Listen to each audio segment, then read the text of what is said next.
Hey, welcome in to another edition of the North Idaho Prepcast here on IdahoSports.com. Episode 15 in the last week of football is less than 24 hours away.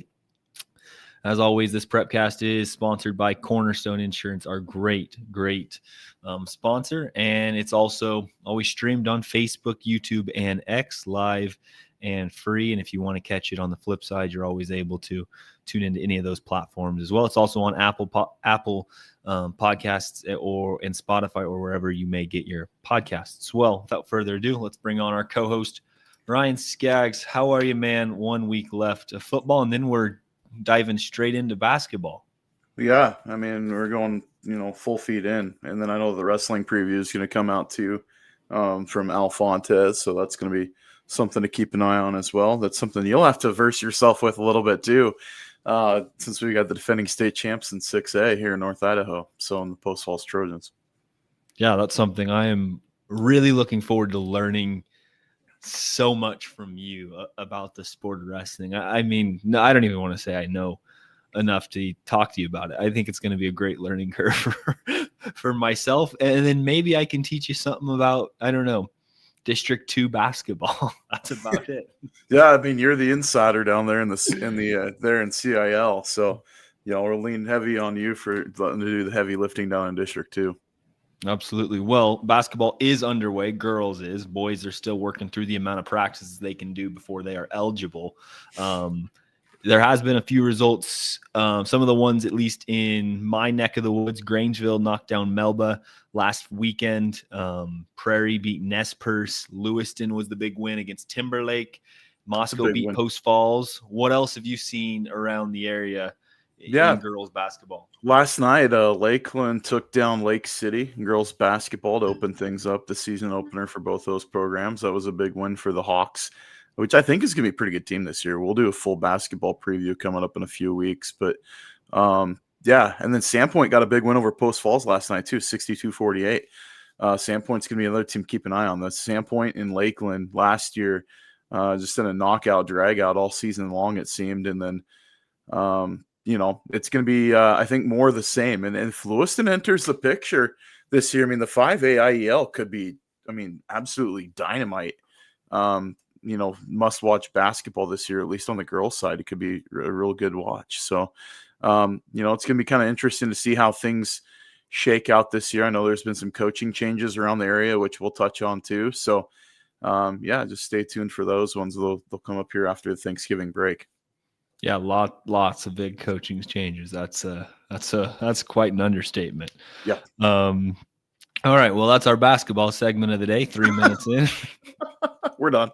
Yeah. See you guys later. No.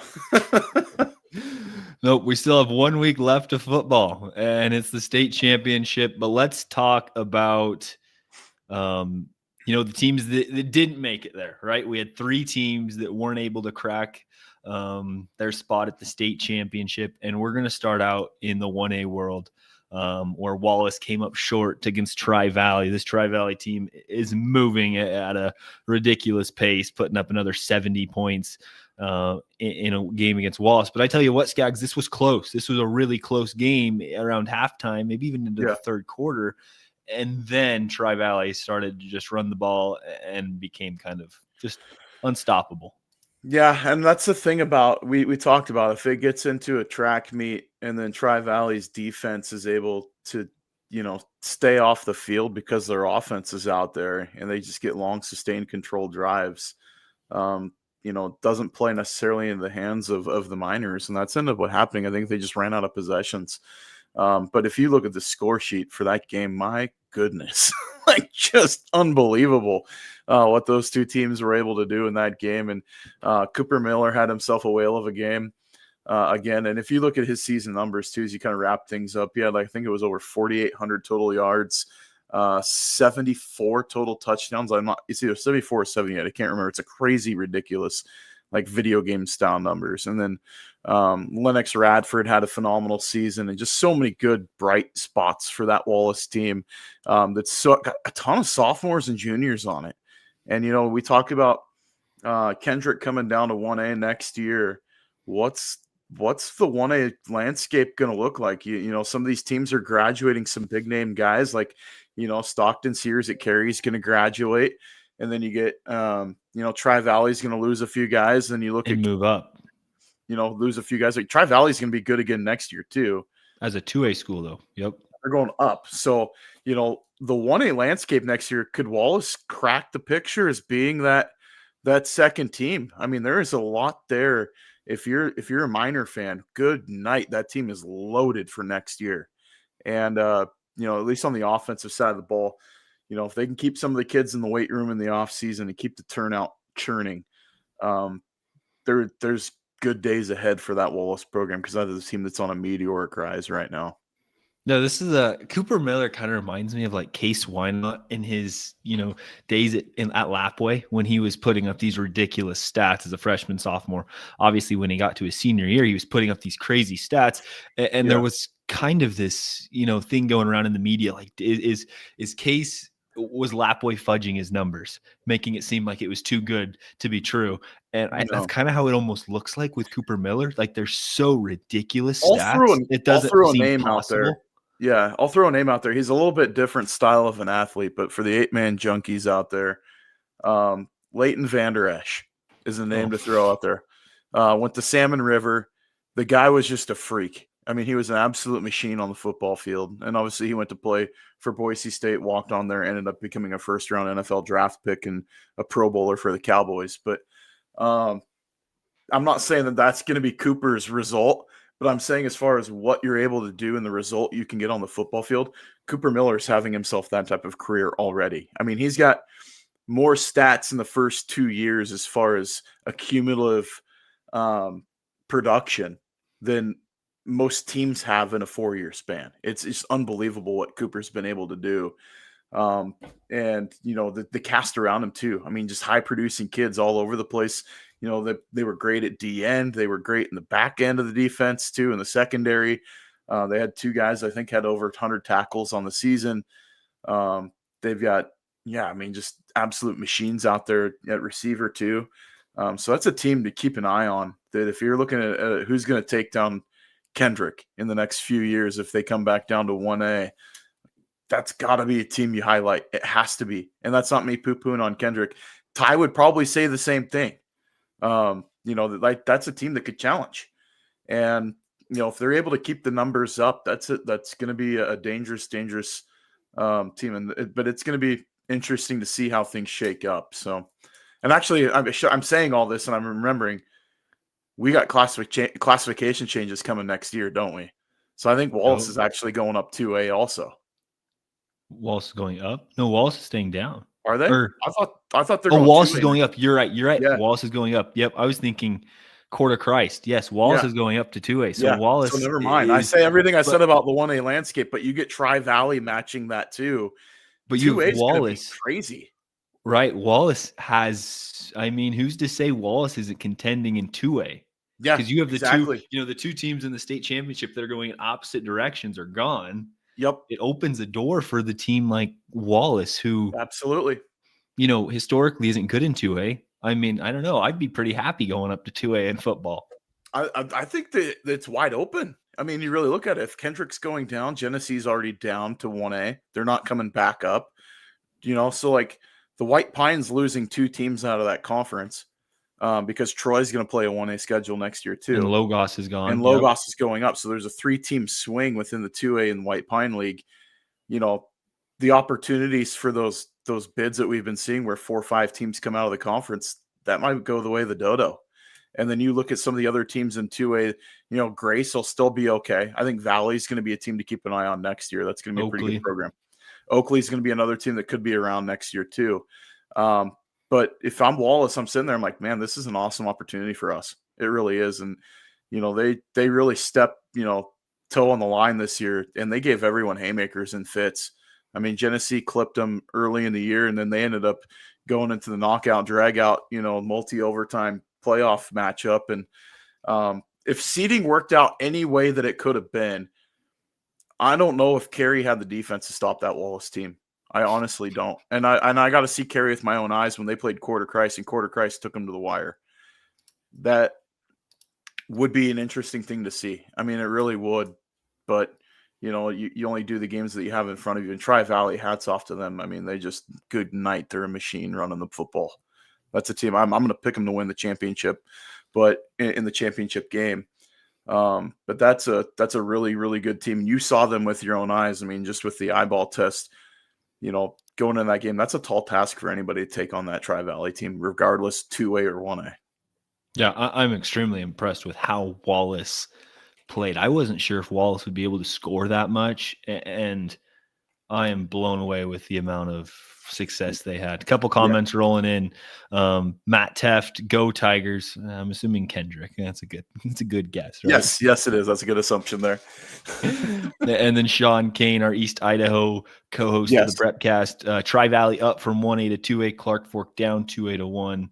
They were already playing 1A this year. Yeah, but Clark Fork is actually going to be an official 1A school next year. So Kendrick down, and then Logos up. Logos only up in football. That's the important thing to note.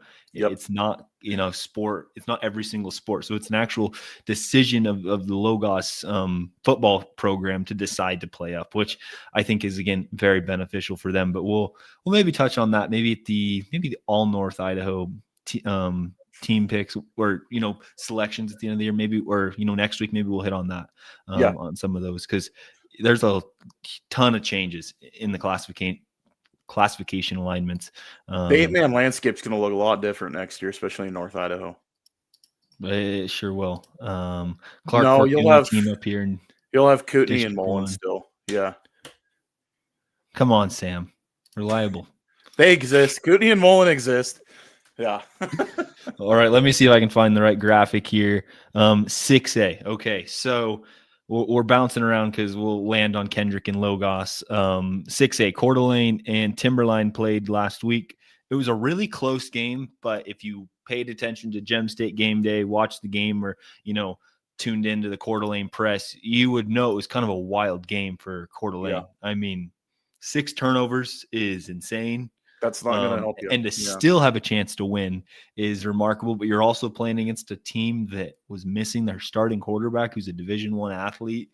You have another Division I athlete step in and do just as good, Hudson Lewis for Timberline. But what was your takeaway of Coeur d'Alene as a whole, and then also that game on Friday night, or maybe Saturday? I don't remember. It was like a perfect storm of things that you can't have happen for Coeur d'Alene, and you just couldn't turn the ball over. And that was the thing. If you were going to be able to ball control, I think you come away with a victory against Timberline without Jack Brandt, their quarterback that's going to UC Davis. And then Hudson Lewis steps in from wide receiver to go to quarterback, does a pretty admirable job. I mean, that was he did what he needed to do to get the team the W. But, it's the first time Timberline has ever played in a state championship game. It was their first ever appearance in the semifinals. And they're going to have to do what? They got to play Rigby. So that's going to be the hard part for them. But Coeur d'Alene kind of had the table set, but, it was like I said, that perfect storm. You get 6 turnovers. That is just a hump that's so hard to overcome, to where you're giving 6 more opportunities on the for the other team's offense. And not necessarily if they have to score, but just to control the clock and not give you more chances to be able to punch it in the end zone. And that's what happened. I mean, it was rough. I mean, just to see kind of how that happened with the 4 interceptions, 2 fumbles for the Vikings. They were in Timberline territory. I think it was 6 times when they started drives. They were on Timberline's side of the field, and they just couldn't get it, get over the hump. And the defense did a very admirable job. I mean, that was the thing. They did what they needed to do to keep the score close, but just with the turnovers on the offensive end, that was kind of like handing the game away to Timberline. Mm-hmm. Yeah, no, and it was a team that we felt, I know you and I both felt very confident that Coeur d'Alene was going to win that game. And if you would have told me that Jack Brandt wasn't playing, I would have been like, holy cow, let's bet the house. Like, I was very confident Coeur d'Alene was going to win, even knowing Jack Brandt was playing. Yeah, it was like doubling down on black. Absolutely. Yeah. Yeah. And so to see that happen, I was like, holy cow, that's surprising. But I think it's also a testimony to Timberline. Nobody's giving Timberline their flowers. We're still not giving Timberline their flowers as they're playing in the state championship game. But, I think it was a Timberline team that's just playing really well. And Coeur d'Alene just too many mistakes at the end of the day. And you also have all the injuries. Like, look at all the kids you're missing out on that could be playing this game. But overall, I think Sean Amos would classify this season as a disappointment, not a disappointment, but unsuccessful. Yeah. Because that's just the standard that Coeur d'Alene's held to each and every year. Yeah. And that, that's the hard part too, is that you look at, the guys that they're going to lose from this team too. I mean, there's some heart and soul. That defense is just, they're going to graduate, and, it's next man up at that point, which I know there's a lot of young talent in that program that's going to be back. And that was one thing with injuries too. I mean, you had Christian Young out from the get-go before the season even started. Then you lose, Caden Simmons at quarterback, and Tanner and Caden had been sharing snaps anyways, but it kind of changed the dynamic of the offense. It wasn't as wide open. And it's just, I don't know. I look at situations like this, and it's disappointing. It really is, because you kind of look at the stat column, you're like, man, Coeur d'Alene outgained them. They did what they needed to do to be successful. It's just the turnovers is the one thing that just absolutely stands out. And it wasn't necessarily where the amount, it was also where the turnovers occurred. You're just across midfield on a couple of them. You get deep into territory, you're taking points off the board for yourself. And just, turning things over. It's just, as a coach, it makes you pound your head against the wall. Because it's, gets to be a breakdown at times. Sometimes it's just like, tip pass gets picked. Those things happen. Or, you sail one if you're rolling out and you're under pressure, and it just, the guy makes a good play. You kind of give him kudos and away you go. But that was a Timberline team too, though, that has just D1 talent all over the place. I mean, you had 2 receivers for that team. They're going to be playing Division I football. Your quarterback who was hurt is playing Division I football. And you got a number of other guys that are getting looks too. So it's not like they're playing a crummy team. I mean, Timberline's a formidable opponent, but that's just, sometimes, football, it's a game. It's got the funny shaped ball and it takes weird bounces, and just didn't go the Vikings way on Friday night, which is unfortunate. I think, the way that things had looked, I would have said, like you said, like, bet the house, man. Like, that was a team that looked like they were destined to play Rigby and get a rematch with them, but just wasn't in the cards this year, which is unfortunate. But that's a team I don't think is going anywhere.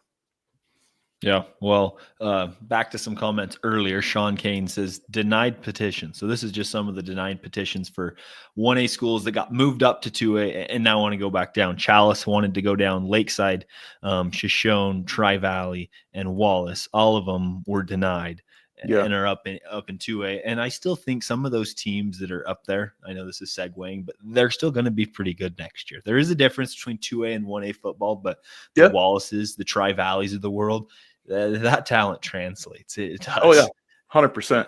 And the Wallace brings up a nice comment too. So we do our stats twice on game night and double check them on film. We can send you the tape, Hayden. But yeah, it's wild.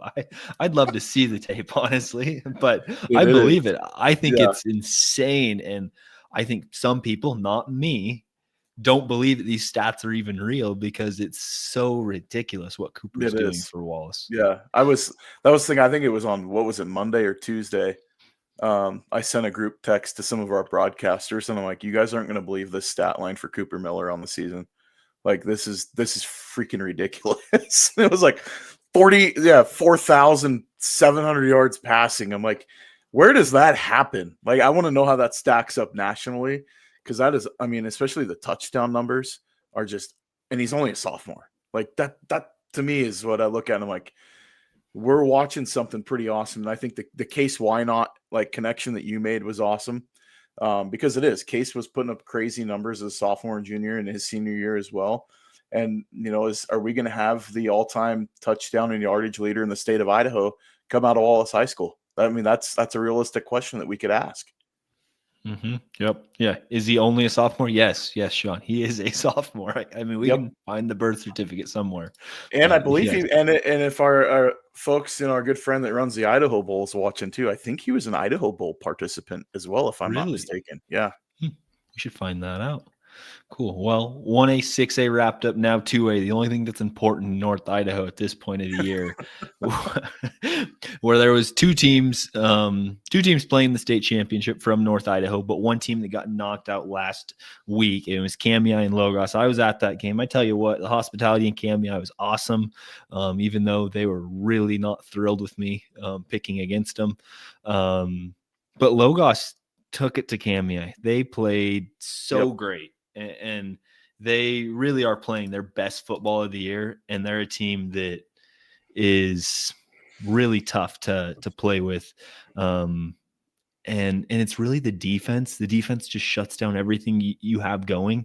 But like they didn't have their starting quarterback. Joseph Sensing didn't play. And Baxter Covington has developed into that role where he can kind of do both. I saw something in, I think it was the Lewiston Tribune, but Nick Holloway made the comment that Baxter's matured a lot. And I think that's very accurate. Baxter has become a kid that is just, he makes the smart plays. He doesn't force things, and he really runs hard. And so do all the Logos kids. And so, but I also want to touch on Kamiah. I think what Garrison Bretts did at Kamiah is nothing short of incredible. I don't think people expected that this year. And I think Garrison did a phenomenal job after Nels Clute leaving. Yeah. No, I mean, we saw Kamiah last year and we were just, thoroughly impressed week in and week out. I mean, it was the team that really we thought was going to be the one that, and then Logos comes out of the mix and you had like kind of a 3-horse race last year within the conference. And then, this year enters the picture and it's the same thing. And Kamiah came out, we knew that it's like, how are you going to replace Dave Clute?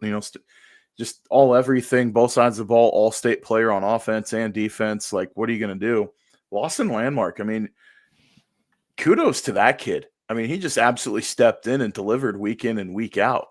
And, the running game pacing with Everett Oatman and some of the other guys that they had on that offense too, just a phenomenal job from that group and a first-year coach to step into that role with a little bit of pressure of like coming out of a good season and you step in as a first-year coach. There's some pressure on you. Like, can you replicate this? And, I wouldn't say the cupboard was bare because I think we said last year, Brandon and I kind of doing our season recaps for each team. And it's like, no, there's going to be some good pieces for Kamiah next year. There really will. The question mark is going to be quarterback play. That question was answered in spades this year. I don't think there was ever a question of, was Lawson Landmark the right guy for the job at QB? And I think he did a phenomenal job there. And then to touch on Logos in that game too, we talked about Logos is going to have to figure out the quarterback position earlier in the year. They were playing two guys. It was Covington and Sensing. I think they even threw a third guy in there at times sometimes. And we're like, what are they doing? But if you get a guy that goes down, I mean, it paid off. Like, you had a kid that was in there that had varsity reps this year at the position, and he didn't miss a beat in Covington, and they did just fine and beat a very good team. I mean, there was, you said it last week that the game could have been closer than a lot of people were prognosticating. I think everybody was kind of dogpiling on Logos because of that defense, and is very good, and they looked very good, in your game. But it's just, sometimes like the things that you scratch your head about early on as a coach's decision, it comes off to make you better in the long run. And then that's, I think, the important piece to kind of take away from this. Coach Holloway did a great job getting a lot of reps for a lot of guys early in the season, and it's paid off late, especially if injuries show up. You're able to step in, and it's just next guy up. Mm-hmm. Yeah, I mean, there was I've seen Henry Driscoll. He's a sophomore. He's Jack Driscoll's little brother. I've seen him get more reps in the last 2 weeks than I've seen him get reps all year. Like, he's played the third and fourth quarter of these last 2 games. And that might be the most playing time he's seen all year. I mean, at the varsity level, like, they're getting that kid a lot of reps, and he's the guy next year that steps in. And he's going to be a kid that's really exciting to watch. And like, Henry Driscoll's the guy that we're going to be talking about him in the next 2 weeks. I've got good word from some CIL coaches that they're going to be at the game on tomorrow night in the Dome. They're going to be there scouting Logos for next year. Just to see like what, I know that at the 8-man game, they're going to be -3 on the field, but like, there's going to be a lot of talent. That's a team to keep an eye on. They still got football ahead of them this year, but for next year too, I mean, that conference just got really good picking up that Logos team in 3A next year. The CIL is going to have a more difficult schedule. It's going to help in the max preps. It's going to help everybody conference wide. Joe, and I can tell you what I know from after speaking with Coach Holloway. I can promise you the antics, not antics, the crazy formations that Logos puts together, they aren't going away. You're No. not going to see Logos line up in I formation or the wing T, maybe the wing T, but you're not going to Yeah, see him line up in this simple formation in 11-man football. It's still going to be, you might they're see going to the test you. A111 where it's like you got 11 guys on the line of scrimmage. Like you may see it. You never know. They're gonna test all these coaches, and that's what they pride themselves on. They do. They Yeah, make you really challenge your football IQ, and that's partly why they've been so successful the last 5 years. But 100%. let's take a step back, Scaggs, and let's look at our picks to start the before the playoffs started. You, me, Sean, Joel Richardson, as well as Max Oswald, put together picks for who we thought would be the state champion in each classification. And if we go through here, you look at yours, your picks are, I mean, you're 50-50 right now. You're missing out on Fruitland, Westside, and Council. Council Kendrick was a Hill gamble that blew up my face. Council. I thought that Fruitland and Westside were safe bets. I really did. You would think, right? You would think they're safe bets. Apparently not. I went risky on the Rocky Mountain pick, and to this day, I still don't feel confident about it. I never did, and I still don't. And then my pick of Ryrie and Kimberly is still active, but as we look at this week's pick, I've switched mine. I have to go to Nampa Christian. I have jumped on that bandwagon more than I think most people can, and I am. I think I am you're one. going to be invited to be like if they have a champions parade, if they win this weekend, you'll be invited to be the grand marshal. Yeah. I should be. I mean, I tell you what, I've been talking with Ian Johnson from Nampa Christian. Yeah, we're gonna get me some gear. It's gonna be. It's funny that I am. We have some comments. I gotta between look. you and I, the funny part is that my last name's on that school. Yeah, I don't have a lot related to Nampa Christian. I'll be honest. I will say, I called a game for him. Last year with Grangeville, and Yeah. it was the game before the state tournament. And I went and did a game there, and that was a bunch of fun. And they were all super great, and it was Yeah. a good time calling the game on top of a Connex. Not quite as sketchy as Genesee, much more put together. They You aren't weren't in a renovating truck? their Is that what you're saying? what? You weren't in the back of a truck? No. It was nice. It was really cool. But I obviously get second dibs to the PA announcer, and it was a fun broadcast though. But a couple comments, Sean Kane, Westside was the safest bet at the start of the playoffs. It was. I would I agree. thought so too. Didn't work out well for me. And then, yeah, I'm going to be the guest speaker at Nampa Christian's parade this next You weekend. may be speaking at graduation too. You never know. Who knows what kind of motivation I've provided for those kids. Oh boy. And then my other pick was Kimberly. Kimberly was obviously the shocker coming off Fruitland. I think the Nampa Christian High, everyone kind of forgot that Kimberly won. Yeah. Kimberly had the That was a good huge pick. win against that was a great pick looking back on it. Fruitland undefeated on the year. Kimberly played them early on, and Kimberly was able to, upset them, and they were just able to continue to. I mean, it was a 14-0 lead in the second quarter, and then it was tied up at 14, I think, at half. And Kimberly continued to just make plays and score and get the right stops that they needed to against, a Titus Vidlac team with Fruitland. They're just really good. Yeah. And I think they're going to have their hands full against a team like Homedale. Yeah, But I do. Absolutely. I think Homedale showed up last weekend too in that win over Sugar. oh man, that's another That was huge game that all of us picked wrong. Yeah, and that was just, I mean, you talk about a team that showed up at the right time when the lights were the brightest. Homedale looked like an absolute machine. And so what they were able to do against Sugar Salem, I mean, that's going to be a great ball game, though. Homedale and Kimberly is going to be a fun game. And I think it's because Kimberly's playing on house money, and you're just going to see them with their hair on fire. That's going to be a really fun watch for a championship game. I'm excited to watch that game. I look at, some of the matchups. The 5A is going to be a great matchup between BK and Hillcrest. I think you get a lot of the the name notoriety, right? The number 1 and number 2 teams to start the year are meeting in the championship game in that classification. You might see that in 2A too. We'll talk about that game in a minute. But and then all the other classifications, it was like, 1A was kind of like a mishmash. You had 4 teams that were all state, guys could see playing in the state championship this year. And it ended up being Carey was the favorite to start the year. They're there. Tri-Valley Council kind of shared the load there behind them. I think the body of work on the year for Tri-Valley and for Council were better than Carey's, in my opinion, and I might take heat for that one. But Carey did what they needed to do to beat Council. That was a great game.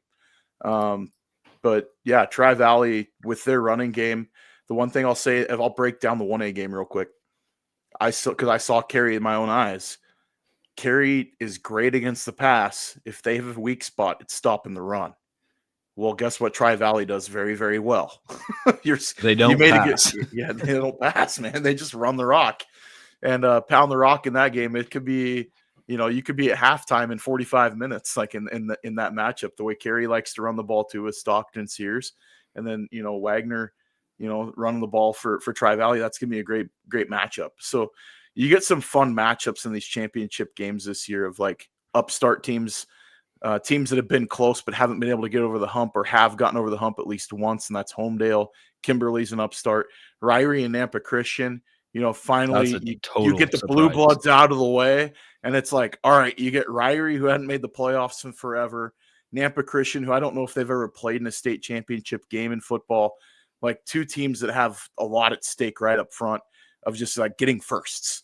And, that's an awesome. And then you get Kendrick and Logos, you get league opponents playing in a state championship game. There's some awesome matchups this weekend. Yeah, Sean Kane saying, I wish I picked Tri-Valley. I don't blame you. I think, honestly, Sean, I'll tell you this. I think Tri-Valley is the only team in 1A that I think can truly compete at 2A. Like, I've seen Carey. I'd agree. Yeah. I've seen Carey play. They got beat by Valley. They got beat by Valley, and Prairie beat Valley. And I'm not saying, Valley's a good team. Yeah. And then you also look at Council. Council lost to Kamiah, and that's a game I think both coaches think they both played pretty bad.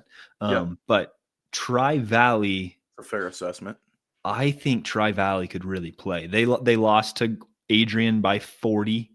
Grace lost to Adrian's a machine. Grace lost to Adrian by 40.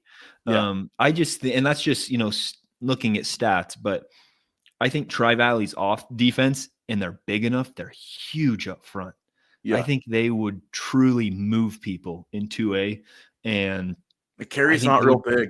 They're not. And I think Tri-Valley's gonna have a really hard time being stopped. I really do. I do. I think honestly, like if I'm gonna prognosticate scores, I'm gonna take Tri-Valley and the over on whatever the point spread would be. I think Tri-Valley has the recipe. If they're on a good night, I mean, they're going to put up some points in that championship game. I don't know if it's going to look like Kendrick's game last year against Butte County, but it's going to be, I think Tri-Valley's it's going to be a no-doubter. Yeah, I would agree. Carey fans can hate me if they want. It's all right. Lane Kirkland, he gets to talk in an hour, or a few hours. So Lane can do the, brunt force for Carey. He doesn't talk about the North anyways. No, exactly. We're doing it. Sean Kane's cold hard picks right now. I am at the top. I don't feel I feel pretty good about it, but we're doing our best to. I got an outside shot at second. I don't think I'm going to be able to take first, but I can at least get second place. Yeah, it's fun, and we're glad we're able to, make these picks and make it a little more entertaining. We wouldn't have this engagement with, Wallace. We wouldn't have the engagement with, Nampa Christian. Yeah, Right. It's awesome that we can. We're the Prepcast that goes beyond just District 1 and 2 now, right? Bring in District 3 since there is no Treasure Valley Prepcast. Yeah. So awesome. Wallace saying we can confirm Tri-Valley is big. Yeah, they are huge. Yep. All right. I don't have a huge graphic like Brandon probably would, but I'll pull up this one. Kendrick, Logos, Scaggs. How do you think this game goes down? And how can everyone's picking Kendrick, right? Everyone and rightfully so. I mean, Kendrick is good. How does Logos win this game? And is it possible? You got to win the possession game. And what I mean by that is you have to sustain your drives, and you cannot come up empty-handed. Limit the amount of times that Kendrick's going to be able to touch the ball. The downside of that is you have to kick the ball to Kendrick. We've seen what Kendrick's able to do in special teams. I mean, they lead the state in kickoff returns for touchdowns over the last 4 years, and it's not even close. So that's a team that likes to run it back. So if you're Logos, lean on your front line. I mean, Peter Story is going to have to be a difference maker and just create havoc up front for Logos. He's got to be in Maddox Kirkland's face. You're going to have to get some pressure on him, dial up some packages, disguise some blitzes, that type of stuff to try to mess with things so you're not looking at such a soft zone to throw against. And then it's like you got to pick who are you going to stop, and then you got to double down on it. So if you're going to stop a Ryan Stewart, stop a Ryan Stewart. If you're going to stop, Nathan Twite, you got to take away the long ball on the outside, but you have to worry about Cade Silflo. So it's going to be your matchup. So you might not put your best corner in a situation where he's going to have double coverage behind him. You put him matched up with like the number 2 receiver, and then you run double coverage on the best receiver. That's going to be the way that you're going to get it done. Kendrick's, I think of all the situations to play Kendrick, you're playing him on turf. Yikes. Like that's not, you're going to have a bad day. Because that team speed is real. That team speed is unbelievable. Logos, I think, and I'll say this, they're the more physical team. They just play more physical football. You've seen them. I've seen them both. You've seen them both. That team gets after it. So it's going to be a great ball game. I think we're going to see a game like the first half that you had, a couple weeks ago when you had these two teams playing each other a month ago. It's going to be real similar. Yeah, I would agree. Sean Gaines says Logos needs to get on the phone with Homedale, Nampa Christian, and Kimberly, and come up with the secret sauce to pull off an upset. That's right. I would agree. I think the other thing for Logos is they need to they can't have self-inflicted penalties. When I've seen Logos struggle, it's when they get false starts and they get backed up to a 1st and 15 or a 2nd and 10. It's if they can continue to gain positive yards and move the line to gain shorter and shorter, they're going to have a chance because they did that. You got to play mistake free, and you got to be more physical than the other team. Like that's going to be their secret sauce. And it's totally on the table. I really think it is. Yep. Stephen Haney hit Maddox, and I'll wait for Stephen. And what? I don't know. And win, probably. That's his goal. For Kendrick, I look at it as Kendrick is, we talked about Logos playing with house money. Kendrick is in a tough game, in a tough environment. They're going to Moscow, which is obviously about 5 minutes away from Logos's camp. Yeah, Kendrick's 25 minutes from the dome too. Well, you're right. It'll be a packed game, but Logos it's technically in Latah County still. Kendrick is so. Kendrick, I think Logos has the home field advantage potentially if they want it. They have it, right? It depends if everyone's gonna. I don't want to say everyone's gonna show up, but like they have the capability to. I mean, it's kind of a hard excuse not to show up to the game. I mean, 100%. You can get there walking. So I think Kendrick doesn't have that advantage. As Logos can pack the stadium as much as you can, fill up the Kibby Dome. Dude, the Tigers travel too, though, man. That place is gonna be rocking tomorrow night. I'm jealous that I don't get to be on the call, and I'm happy for you that you're there because that's going to be a whole lot of fun. It's going to be chaotic, and I mean, I've talked to both coaches, but I've talked to some of the assistant coaches for Logos after the Kamiah game, and they were. I don't know if I've seen a team more physical, more confident than a team like that. They were extremely confident beating Kamiah, and they're very confident heading into this game. I'll get to my comment and why I said physical. Yeah, Cody Albright, Logos more physical. Give me a break. Watch more film. We can't watch more film. Underrated in the state. Watch Orion hit someone plus Kendrick ran all over them. They did 100%. But I think Logos is built off physicality. They move the ball extremely well. They move the ball the entire game versus Kendrick. they moved the ball. They couldn't break off a big play.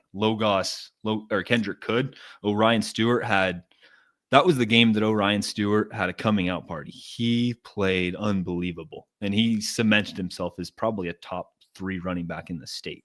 Yeah. Like, that was one of the best games I had seen all year from Orion. Megan too. So I mean, They ran the ball all over Logos in the second half. 100% agree with you. But the way Logos can put pressure on a team, and don't get me wrong, Kendrick can too. But I'm saying Logos is built off physicality. Kendrick is built off straight athletes and speed.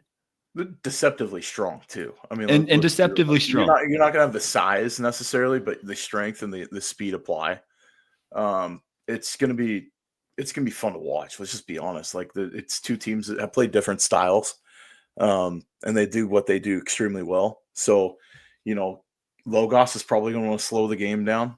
Methodical, drag things out a little bit. Kendrick can play that way. It's just their athletes are so good, they score quickly. Like, let's just be honest. Like, I've seen them do, like, they had the ball, I think, in the game I had when they played Kamiah, they got the ball at like the 10, and they went on a 90 yard, like 14 play drive. I mean, just went chunk down the field and scored. No, like, big, huge chunk plays. It was just like methodical, 8, 10, 8, 8, and just push it down the field and ram it down their throat. Kendrick can be that team too. It's going to be the coaching adjustments, I think, is where it's going to come into play. What does Ty have for what Logos has been able to do with when it's either Haney at quarterback, Sensing at quarterback, or it's Covington at quarterback? What are they going to be able to do? How are they going to adjust to the two different looks? If Covington's in there, it's probably going to run a little bit more heavy. If Sensing's in there, you're going to have more, probability of a pass play. So how do you adjust your coverages? Do you just play man up and then just throw pressure like crazy? Do you pack the box? Like, there's so many facets to this game that's going to be, interesting to see, because it's a chess match. The teams know each other extremely well. They play each other a year in and year out. So, we saw Logos beat them early in the year last year, turn around Kendrick boat raced them the next time. So what adjustments are made? It's because either you win or you learn. And so in those opportunities to learn, what was picked up in those games for Logos, they have 2 blemishes on their schedule. They learned against Kamiah what they did wrong the first time, and they did phenomenal job of adjusting. Well, what result will they have this time in the first loss versus Kendrick? I think they said, hey, we self-inflicted a lot of our damage in that first loss. Like, the penalties where they stalled out on offense a lot, and then Kendrick got the ball back and just put it right to him. And so the adjustments can be made. It's going to be interesting to see if it's a low-scoring affair. I think Logos wants it to be a low-scoring game. Like, they're going to want to keep it within 30. That's their ceiling. Kendrick's going to want to get out on the track meet. And if it gets out on the track meet early, you can start warming up the bus. It's going to be an early night, and the Tigers are going to be hoisting their 5th trophy. So 2 very, very good teams. I'm excited to watch that game, and you get a front row seat for it, and I'm extremely jealous. Yeah, I can't add much more than that. Stephen Haney says 3 touchdowns on the same run play in the second half. You are right. It was the same run play, meaning they ran the same play every single time, and Logos wasn't broke. Don't fix it. Right? I mean, why throw different things if it's not getting stopped? Yeah. I mean, you can point at the hole and say, "Stop it! I'm going right there." They had a ton of success doing that, and I'm sure Logos is gamed up. I know they're prepped up for it. They feel very confident. This is a game I did not want to pick, and I don't really care, but I feel very confident that Logos is going to have a great game plan, and I think it's going to be a lot closer than people may think it could be. I'm not sure if I'm totally with Paul Kingsbury about taking the upset. I think that's kind of crazy, because I think Kendrick is really fired up for this game. And one for the thumb, man. Jacked. Yeah, exactly. How often is that? I mean, we talked about that at the beginning of the year, how many state titles this Kendrick group could end up with. It's insane. And we said week 1 too, like, we're going to see these 2 teams probably playing for the state championship, just based on what we saw week 1 result. And here we are. This is a crazy stat here before we wrap up. Yeah. Sean King, he did his homework here. Kendrick has a dominant season so far. They've outscored opponents by huge margins, 839 to 66 through 11 games. Yeah. I know. And then, everyone wants to say, like, oh, look at their offense. I'm telling you what, dude, that's a defensive stat more than anything. It's insane. Crazy. I've never seen a defense and offense so dynamic. It's incredible. And then Stefan says we can all hope for an epic game between two amazing teams. Yeah, it's gonna be a showcase. I'm excited to see it. And Sean Kane says hard to bet against a team that averages 8, put up 100 and almost 1,000 points this year. And they easily could have. That's kind of the crazy part. But no, it's going to be a ton of fun. If you had to pick, Ryan, who are you riding with? You going with the Tigers, or do you? Yeah, I'm going to stay with find an upset. I'm staying with my boys. Yeah. No, and I think the better pick's going to be who's going to be the player of the game. That's a good point. I think it's going to be Cade Silflo. I think he's the difference maker in this game. Well, last second words for Cody Albright. Warm up the buses now. Well, almost 24 hours away from kickoff, so we're not far. No Friday night football games. Only Thursday, Saturday, and Monday. So a wild slate of football this week. Yep, but it'll be fun. So we got a lot of fun games, and you can catch them all here on IdahoSports.com. And next week we'll have the all North Idaho teams ready for you. And we got our homework to do. We do. It's going to be a longer weekend than we expected. I'm scratching my head. Nobody likes posting defensive stats anymore. So then we have to watch film, like Cody says, which we don't do. So yeah, which I've been doing, but okay. Thanks, Cody. Well, that'll be it for the North Idaho Prepcast. We hope you guys tune into all the state championship games across the way this weekend, and we will catch you guys next week. As for Ryan Scaggs, I'm Hayden Uhlenkott. See y'all later.